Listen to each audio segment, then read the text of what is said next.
Hey folks, Real Honesty with John Ritland and pretty much a very tired also. Terminator. Yes, and I'm also tired. I actually had to do a lot of driving today. This is a WWE Hall of Fame review. We promise not to go on nearly as long as Hillbilly Jim, Dana Warrior, or Goldberg. Cut in half. I mean, I don't know how any of them have kids if they're cut in half, though. I mean, if you cut them in half now. Oh, okay, good. Oh, yeah, that's a good point.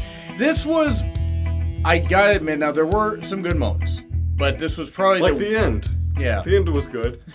Henry's speech was good, but there was a lot of weak sauce in this one. Now, whatever. Michael, weak sauce. But what was Byron wearing? Dear God. I think they raided Hugh Hefner's grave and took that jacket. But by the spirit of Liberace. And of course, at one point, Lana and Rusev are there. Lana, oh sweet Jesus. And Rusev, why are you touching my back? Why are you rubbing my back, Byron? Lana dropping her accent in and out. A lot. I mean that too, but Jesus Christ, Lana. Whew, good Lord. Matt Hardy wasn't even in character tonight. He wasn't. Well, not until like the part with the Dudleys. Yeah. Promo, but there was some good stuff. Charlie looked great. Of course, Dana Warrior. Of course, she's trash, and I'll get to that later. Of course, Brian and Brie are getting interviewed, and then Byron cuts off Brian, and of course, as the camera's cutting away and they're going to commercial, way to cut me off, Byron. Because Brian still gives zero fucks. Yep. Because if they get rid of him, if they decide not to re-sign him, whatever the deal is, he can just go to New Japan. Lawler was hosting it. I will say this is probably the most tolerable Lawler has been in years. Because it was kept short and sweet. Yep. An alleged, an alleged assault. Moving on! Yes. Edge and Christian induct the Dudleys. Yes. Good stuff. Yes. They, making comments about the kids, and their moms making the macaroni, like the mac and cheese, microwavable mac and cheese, or whatever the hell it was. That was good stuff. Edge and Christian doing the Dudley glasses. Yes. It was very good. Speaking of glasses. Of course, Devon has been hilarious for a while. Now he finally got to cut loose. Been produced for WWE for a while. It's nice to Ring of Honor to let Bubba Ray be there. I know, I'm tired too. I've been up since 3:30 in the morning. You have. We will get done with this very soon. Pacific Standard Time. Yes. That's all I've been a while. Yeah, about 18 hours at this point. Of course, Edge and Christian did happen to say the reason that Heyman's not inducting him is because, well, we're inducting him because we don't owe them any money. Haha. Devon with a few shots at Hogan, though. Yes. Like, well, I have the same tan as Hulk Hogan.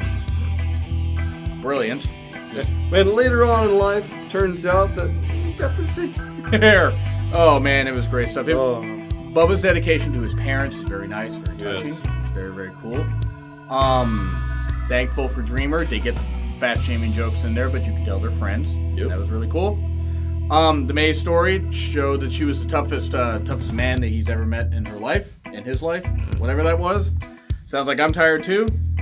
Of course, and then the toughest man that I've ever met in my life, and they panned Anaya for no reason. That must have been intentional. The table spot was nice.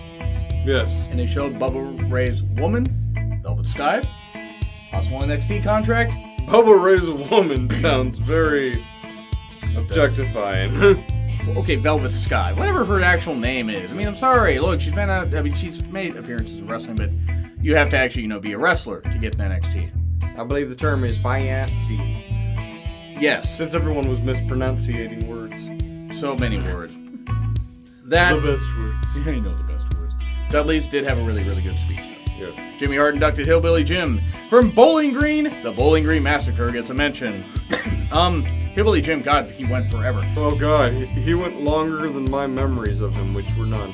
Yes. He did have some good moments. He was very grateful, very gracious, told some good stories.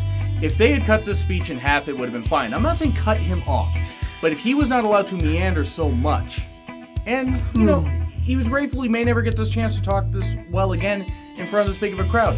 That's good. It was too long a speech. Yeah, it was... Woof. And I felt bad for the guy.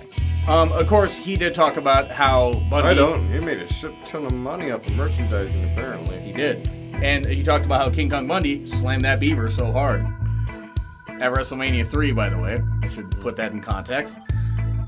Then they mention a whole bunch. That was a bit too long. I'm not going to slam Hillbilly Jim, just the fact it could have been cut down. Stan Stasiak, El Santo. Jim. Oh, yeah, El Santo, the legendary luchador himself. Is put in the honorary wing of the Hall of Fame or something Was like he that. ever in the WWE? No. NWA?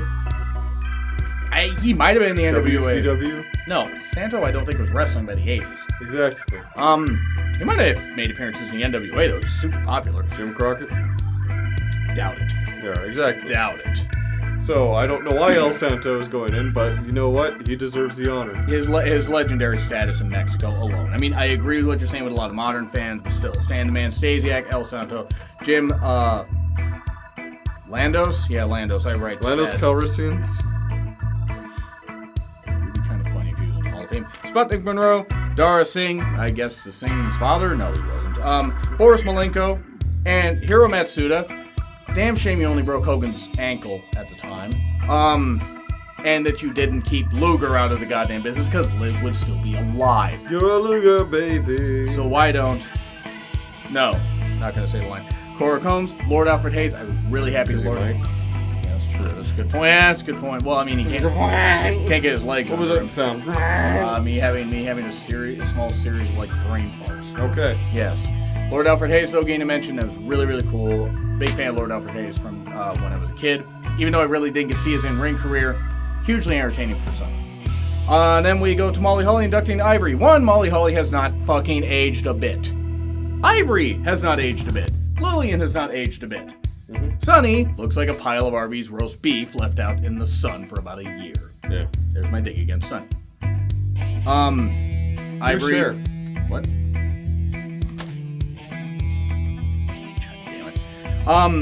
She mentioned a lot of women, including Gail Kim, Victoria, Chyna. There, you can all shut up about Chyna being mentioned at the Hall of Fame. Wait, name those again? Victoria, Gail Kim, Chyna, others. If you were to give those three names to a person who had no idea what wrestling is, I don't think you'd be able to point out which one of them was Asian.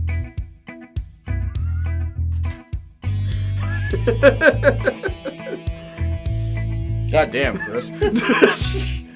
I mean, of course you can say that, but this was a good speech by Ivory. Yeah. Very gracious. In fact, she's 56 and still, you can tell, as you said, you can tell she works out. She keeps herself in good shape.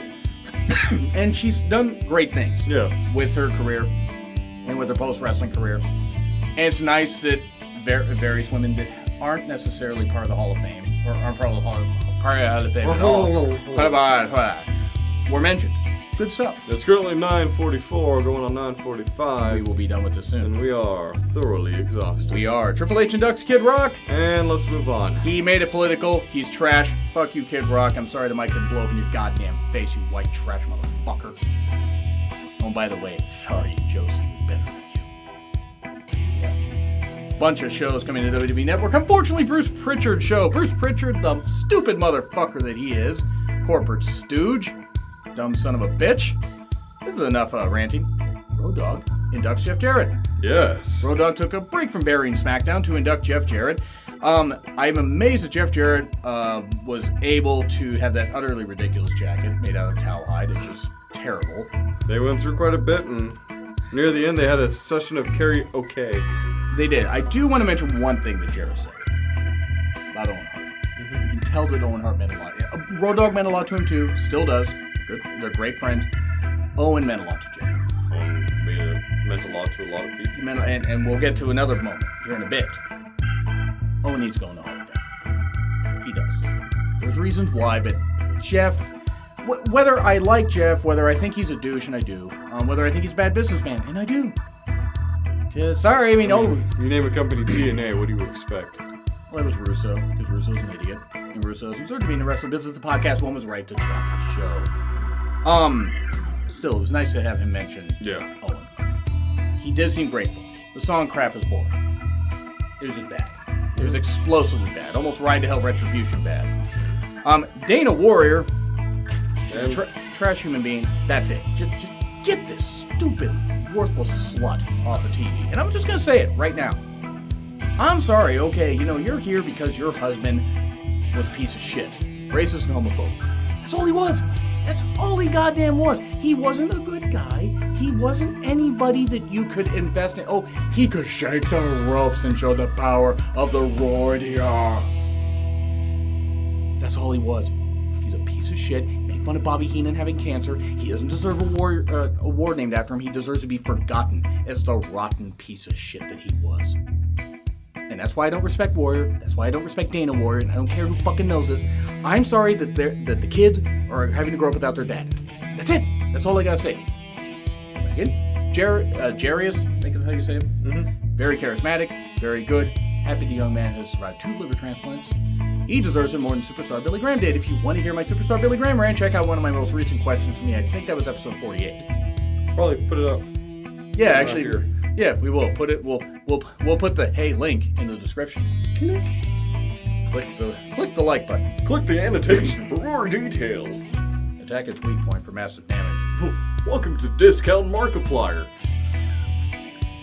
Big Show. We're half Asians. We always seem to have deeper voices. Big Show inducts Mark Henry. Yes. That was good stuff. Big Show and Mark, longtime friends. Great speech by Henry. He seemed very grateful. The master of the Hall of Pain is now in the Hall of Fame.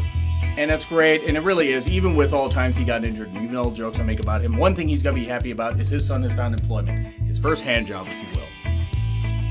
Not apologizing for that. It should. Also, speaking of his son, the salmon jacket. Oh, God. Right? Oh, wasn't that great? His son's sporting the salmon jacket, and then Mark Henry later on puts on the salmon jacket, and it was bigger on him. Yeah. He's lost some weight. Good.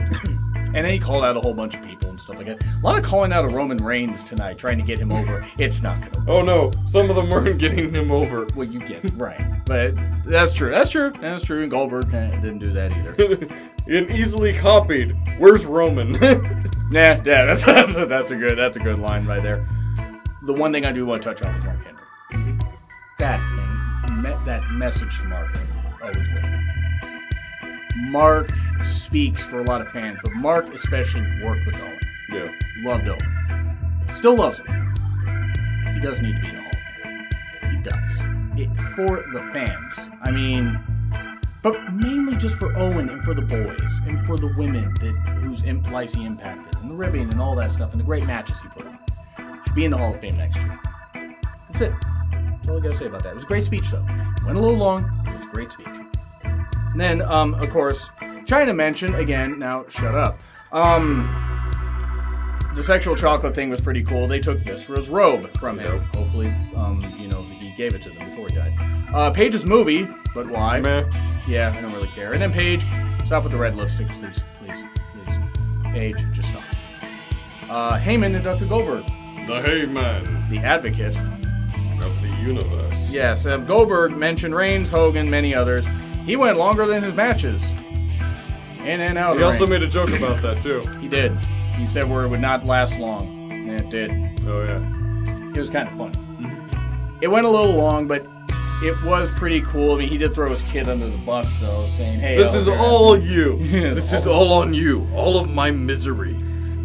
I mean, I don't know much about his kid, but doesn't his kid have some kind of disability or whatever? Like, I mean, well, I'm just saying, if he does, maybe he shouldn't be calling his kid out like that. His kid might, be sensitive to that. Granted, he's his dad, but still. Yeah. Okay, this was weak sauce, though. This had enjoyable moments, but went too long. That's what we gotta say. I mean, I think you agree. Yes. We'll be back for TakeOver tomorrow. Like, share, subscribe. Twitter links, thumbnail for that guy. Hey. Nah, or not. Or maybe, I don't know. Who knows? Maybe not a thumbnail, but a thumbnail for the other shows. When we're not so tired. It's been Real Honesty with John Ritland. Tired as fuck. That. It was the Terminator. Also tired. Yes, and verily. Yes, bye. See ya at some point. Hopefully the Derb is awake.